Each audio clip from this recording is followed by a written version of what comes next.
Jinky Luistro, sinabing nangutang ang Pangulo ng 8.5 trillion pesos para sa ayuda ng Pilipino.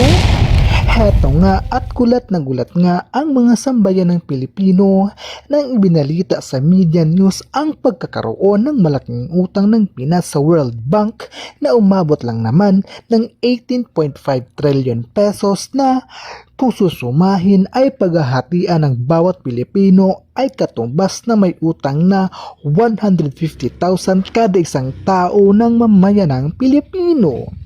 Ani naman ni Claire Castro na tagapagsalita ng Malacanang ng Administrasyong Marcos, ang dahilan daw ng pagkakalobo ng utang ng bansang Pilipinas ay ang mga naunang utang pa ng Administrasyong Duterte at take note ha, nadagdagan lamang ito ng kaunti sa pag-upo ni Pangulong Marcos Jr.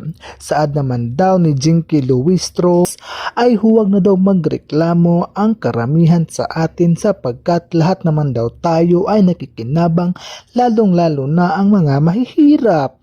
Sana daw ay huwag magbulag-bulagan sa mga ibinigay ni BBM sa mga mahihirap, partikular na ang mga ayuda na marami naman o halos lahat ng Pilipino ay nakikinabang at nakatanggap.